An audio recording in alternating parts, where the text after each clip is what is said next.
नमस्कार, आप सभी कैसे हैं। जैसा कि आप देख रहे हैं विश्व भूगोल की शुरुआत हो चुकी है। विश्व भूगोल में अभी हमने लोग तारों का निर्माण एवं विकास के बारे में पढ़ा थे कि तारों का जन्म कैसे होता है, हमारी आकाशगंगा की किस भुजाओं पे तारे का जन्म हुआ और कौन सी ऐसी भुजा है जहाँ पे हाइड्रोजन और हीलियम का जो कि बादल धूल के बादल छाए रहते हैं, इसके बारे में मैंने पहले पिछले वीडियो बना दिया था। तो आज जो हम लोग टॉपिक कवर करेंगे वो रेड जाइंट यानी लाल दानों के बारे में बात करेंगे कि हमारा जो सूर्य क्या है, एक तारा है, ठीक है। यानी वो जो तारा हमारा है वो कैसे मतलब कितने अपने पूरे जीवन काल में कितने स्टेप में परिवर्तन होता है, इसके बारे में विशेष बात करेंगे। आज हम उन ताराओं के बारे में बात करेंगे कि देखिए तारे का जन्म से लेकर मृत्यु तक कितने प्रकार से वो कितने कलर में चेंज होता है, इसमें जो गैसें होती हैं वो कैसे विघटित हो जाती हैं, ठीक है। इसमें नाभिकीकरण की प्रक्रिया कैसे होती है, इसके क्रोड में तारों के क्रोड में होता क्या है, आज विशेष तौर पे हम लोग चर्चा करेंगे, ठीक है। तो आइए हम लोग शुरू करते हैं तारों के बारे में यानी रेड जाइंट के बारे में कि रेड जाइंट लाल दानव है क्या, ठीक है, विशेष तौर पे। और देखिए वीडियो को पूरा देखा करिए, वीडियो को जब देखेंगे तो हमें आपको अच्छी तरह से समझ में आएगा, ठीक है। तो मेरे दोस्त समझेगा कि जो हम बात करेंगे कि जो तारा होता है, जो हमारा जो तारा होता है, तारों के केंद्र, ये तारा क्या है, ये तारा का केंद्र है। तो जैसे जैसे इसमें क्या होगी, नाभिकीय संलयन होगी, क्या होगी, नाभिकीय जब संलयन होगी, नाभिकीय संलयन की जब प्रक्रिया होगी तो जो इस क्रोड ये कौन सा, ये क्या है मेरे दोस्त, ये हम कहेंगे सर ये तो क्रोड है, तारे का केंद्र है, ठीक है, ये तारे का केंद्र है, बड़ा ध्यान समझिएगा। तो इस तारों के केंद्र में जो इसमें हाइड्रोजन होगा, क्या होगा, जो इसमें हाइड्रोजन होगा वो हाइड्रोजन किस में कन्वर्ट हो जाएगा, तो हम कहेंगे सर हीलियम में कन्वर्ट हो जाएगा, किसमें, हीलियम में, ठीक है। तो यानी तारों के केंद्र में यानी क्रोड में धीरे क्या होगी, जब नाभिकीय संलयन की प्रक्रिया चालू होगी, तो जब नाभिकीय संलयन की प्रक्रिया होगी तो उसमें जो हाइड्रोजन होंगे, जो धूल कण के बादल होते हैं, तो हाइड्रोजन धीरे किसमें परिवर्तन होगा, उसमें परिवर्तन होगा हीलियम में, क्या, हीलियम में। जब हीलियम में परिवर्तन, तो हीलियम किसमें परिवर्तन होगा, ऊर्जा में, ठीक है, ऊर्जा में परिवर्तन होगा।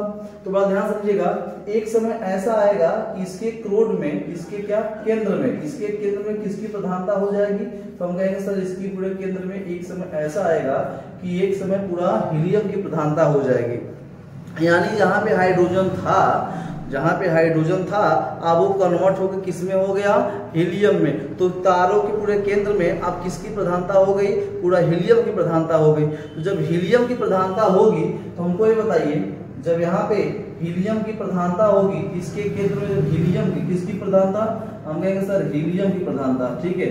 जब इसके केंद्र में हीलियम की प्रधानता होगी, हीलियम की प्रधानता होगी तो यहाँ पे क्या होगी, नाभिकीय जो संलयन होगा, नाभिकीय संलयन जो होगा वो क्या हो जाएगा, वो रुक जाएगा, ठीक है। नाभिकीय संलयन प्रक्रिया रुक जाएगी, ठीक, बात समझिएगा। जब हाइड्रोजन से हीलियम में कन्वर्ट हुआ, जब तारों के केंद्र में क्या हुआ, जब वहां पे हीलियम की प्रधानता हुई, तो हीलियम की प्रधानता जब हो जाएगी तो वहां नाभिकीय संलयन की प्रक्रिया रुक जाएगी। नाभिकीय संलयन तभी तक होगा जब तक हाइड्रोजन होगा, हाइड्रोजन जब तक रहेगा तब तक नाभिकीय संलयन प्रक्रिया होती रहेगी, बस समझ रहे हो।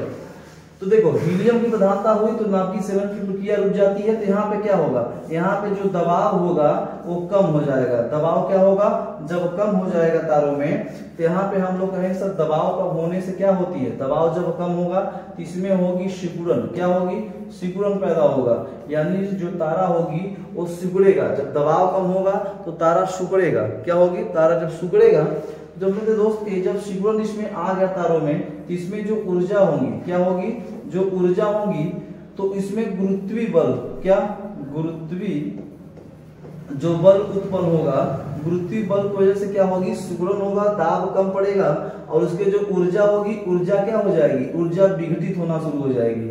ऊर्जा क्या होती है, विघटित होना शुरू हो जाती है। तो हमको ये बताओ, जैसे कि एक इंसान जब जन्म लेता है तो जन्म लेने के अपना जीवन जीने लगता है, अपना जीवन काल जीता है, तो बच्चा से और बड़ा होगा। तो यानी जब सूर्य भी हमारा जब जन्म लिया तो धीरे धीरे तारा हमारा जो जन्म लिया वो धीरे धीरे आगे बढ़ने लगा। तो एक समय ऐसा आएगा कि वृद्ध अवस्था के रूप में आएगा, किसके रूप में, वृद्ध अवस्था आएगा। तो मेरे दोस्त ये बताओ, जब वृद्ध अवस्था आएगी तो वृद्ध अवस्था में क्या होगी, जो पहले एनर्जी रहता था शरीर में अब वो एनर्जी नहीं रह पाएगी। बात समझिएगा, जो युवा एडल्ट में जो एनर्जी होती है वो वृद्ध अवस्था में एनर्जी खत्म हो जाती है। ठीक है, यानी जो सूर्य अभी हम पूरे संसार को उजाला करके बैठा हुआ है, एक समय ऐसा आएगा कि सूर्य में जब हीलियम बचेगा ही नहीं तो उसमें क्या हो जाएगी, वो उजाला ही नहीं रह पाएगी, यानी ऊर्जा ही नहीं रह पाएगी। जब ऊर्जा नहीं रह पाएगी तो क्या होगा, यानी प्रकाश, यानी हमारा क्या हो जाएगी, प्रकाश खत्म हो जाएगा, यानी अंधकार हो जाएगा, बस में डार्क हो जाएगा। तो हमें कहेंगे कि एक इंसान जैसे वृद्ध होने के बाद ऊर्जा खत्म होती है, उसी प्रकार सूर्य भी एक अपने अवस्था में आता है जहां पे ऊर्जाएं कम हो जाती हैं। और जब ऊर्जा कम होती है तो ऊर्जा कम होने के बाद क्या होती है कि ये मतलब कि इसमें खत्म हो जाती है, तो ये क्या हो जाएगी, यहाँ पे अंधकार हो जाएगा, यानी अंधकार हो जाएगा। तो हमें कहेंगे कि सर इसे ही हम लोग क्या कहते हैं, लाल दानव कहते हैं। क्या कहते हैं, लाल दानव। क्यों लाल दानव कहते हैं सर, क्योंकि सर इसमें जो तापमान होता है, अगर तापमान कम होगा, तापमान कम होगा तो हमें कैसा दिखेगा, लाल। जैसा कि हमने बताया था, अगर अधिक तापमान होगा तो कैसा दिखेगा, अगर अधिक तापमान होगा तो कैसा दिखेगा, तो हम कहेंगे सर सफेद दिखेगा, व्हाइट दिखेगा। लेकिन सर बहुत अगर तापमान होगा, बहुत अधिक तापमान अगर बात किया जाए, अधिक तापमान की बात किया जाए तो कैसा दिखेगा सर, ब्राउन दिखेगा, सॉरी ब्लू दिखेगा, यानी नीला दिखेगा। ठीक है, यानी धीरे धीरे सूर्य में जो ऊर्जा होती थी वो ऊर्जा खत्म हो गई। अगर कम तापमान, देखो अधिक ऊर्जा है इस समय तो ऊर्जाएं बहुत अधिक है, जब बहुत अधिक है तो उसमें क्या दिख रहा है, नीला। हमें देखने में तो कैसा लगता है, देखो यहाँ नीला दिख रहा है आपको, नीला दिख रहा है। ठीक है, फिर जब और से कम तापमान होगा हमें व्हाइट दिखेगा, और जब एकदम कम हो जाएगा तो हमें लाल दिखेगा। क्या दिखेगा, लाल दिखेगा। बात समझ रहे हैं, कैसा दिखेगा, रेड दिखेगा। ये बात समझ, इसी को हम लोग क्या कहते हैं सर, इसी को हम लोग कहते हैं रेड जाइंट कहते हैं। क्या कहते हैं सर, रेड जाइंट का हम लोग नाम देते हैं, यानी लाल दानों का हम लोग नाम देते हैं। बात समझ में, लाल दानों का हम लोग नाम देते हैं। ठीक, बात समझ में आया मेरे दोस्त। ठीक है, उसके बाद ध्यान रखिएगा, जब यहाँ पे लाल दानों की बात आई, रेड जाइंट की बात आई, तो आगे होगा सुपरनोवा। क्या, सुपरनोवा में परिवर्तन होगा। सुपरनोवा में परिवर्तन होने के बाद विस्फोट होगा, जैसा कि हमने कल देखिए बताया था सुपरनोवा विस्फोट कैसे होता है, इसके बारे में हमने आपको समझाया था। सुपरनोवा, उसके बाद एक श्वेत वामन में परिवर्तन होगा, श्वेत वामन में परिवर्तन होगा, और ब्लैक वामन में ये परिवर्तन होगा। ठीक है, उसके बाद सुपरनोवा में परिवर्तन होने के बाद न्यूट्रॉन तारा, ब्लैक होल जैसी स्थितियां आपके सामने दिखेगी। ठीक, तो अब बात करेंगे श्वेत वामन क्या है। तो श्वेत वामन हमने बताया था, जब उसमें हीलियम की बात, हीलियम जब खत्म हो जाएगी और उसमें जब वो ठंडा हो जाएगी, और ठंडा होने के बाद ऊर्जाएं मुक्त हो जाएंगी, उसमें मतलब किसी प्रकार का ऊर्जा ही नहीं रह पाएगा, तो धीरे धीरे क्या हो जाएगी, वो धीरे खत्म हो जाएंगी, तो ब्लैक वामन में बदल जाता है, ब्लैक ड्वार्फ में बदल जाता है, बौने तारे में परिवर्तन हो जाता है। बस जब ऊर्जाएं खत्म हो जाएंगी तो खत्म, ऊर्जाएं जब खत्म हो जाएंगी तो सब कुछ खत्म हो जाएगा, ब्लैक डॉर्फ में ये परिवर्तन हो जाएगा। ठीक है, सुपरनोवा विस्फोट के बारे में हमने कल आपको समझाया था, उसे आप जरूर देखिएगा। सुपरनोवा विस्फोट क्या होता है इसके बारे में आपको समझाया था अच्छे तरीके से। ठीक है, अब बात समझो मेरे दोस्त, अब बात करेंगे तारों की जो स्थिति होती है वो कैसी होती है। देखो ये न्यूट्रॉन तारा है, इसे हम लोग क्या कहते हैं, न्यूट्रॉन तारा। अब न्यूट्रॉन के बारे में थोड़ा समझ लो, इसे हम लोग क्या कहते हैं, न्यूट्रॉन। ठीक है, ये न्यूट्रॉन तारा है। ठीक है, न्यूट्रॉन क्या है, न्यूट्रॉन तारा।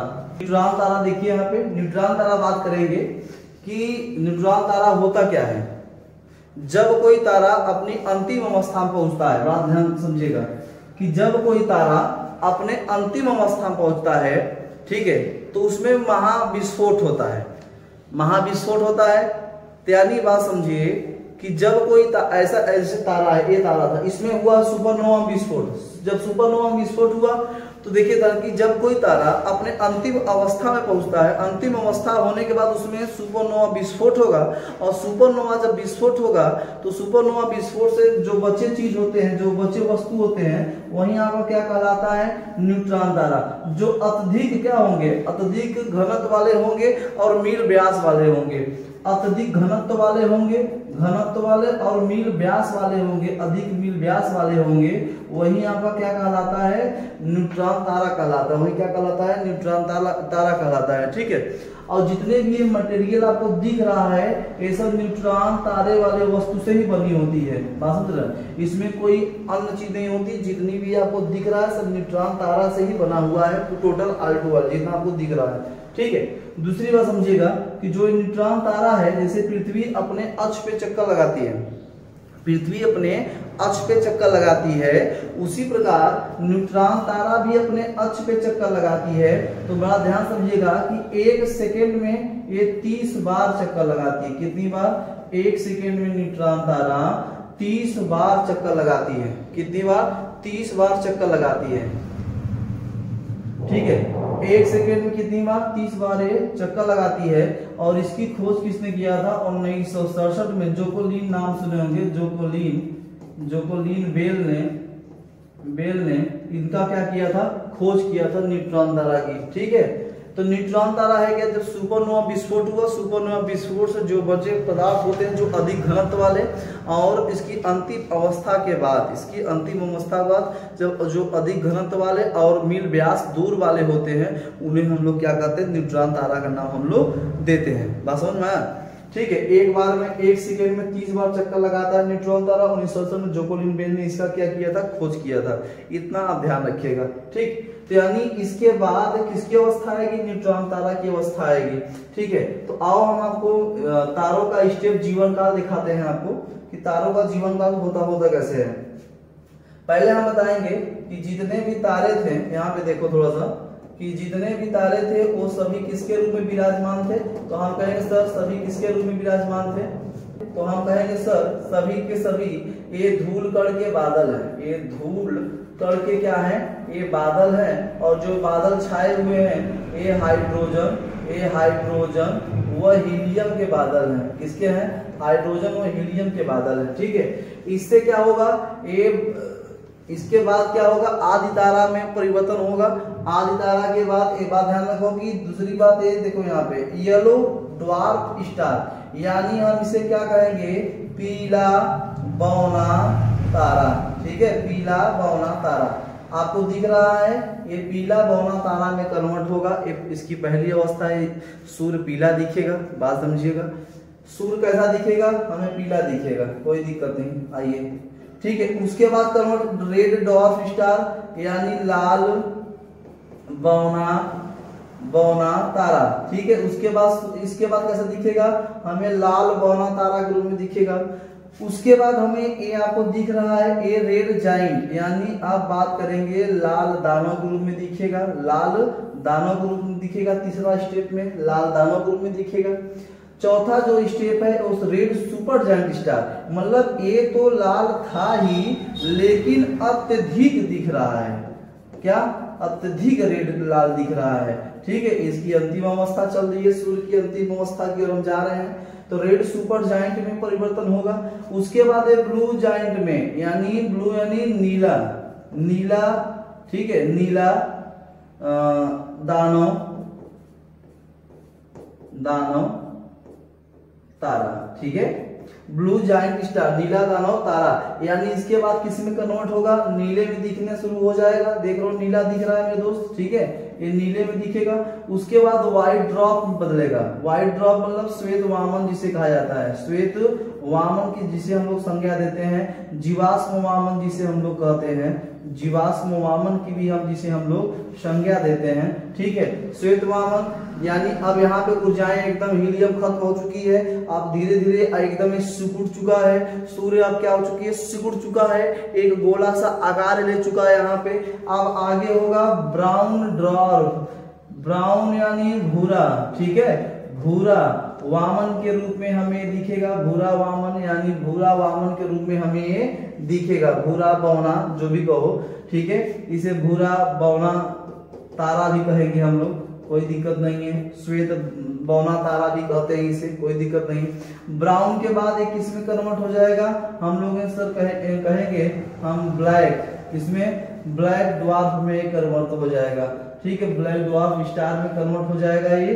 अब ये यहाँ पे क्या होगी, ऊर्जा एकदम इसमें ऊर्जा खत्म हो चुकी है।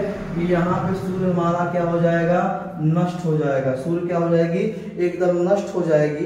ये बात समझ में आ रहा है, एकदम सूर्य का लास्ट अवस्था, यानी यहाँ पे सूर्य क्या हो जाएगा, इसका सूर्य का डेथ हो जाएगा। सूर्य का क्या हो जाएगा, डेथ हो जाएगा। सूर्य हमारा एकदम नष्ट हो जाएगा, खत्म हो जाएगा।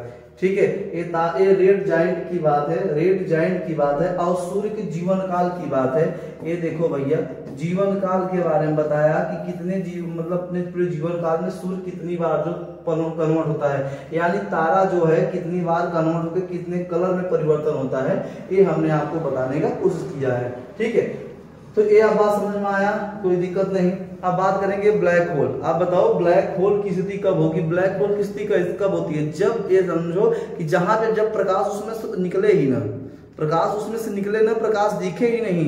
बस जैसे कि आप हमें देख पा रहे हैं, हम आपको देख पा रहे हैं। ठीक है, ये प्रकाश है, उजाला है, लेकिन एक समय ऐसा आएगा कि जहां पे कोई दिखेगा नहीं, कुछ नहीं दिख पाएगा, वही ब्लैक होल होगा। क्या होगा, वही ब्लैक होल होगा। ठीक है, आगामी वीडियो में बताएंगे ब्लैक होल स्पेशल। ये रेड जाइंट के बारे में हमने आपको समझाने का कोशिश किया है। तो दोस्त आज के लिए इतना ही।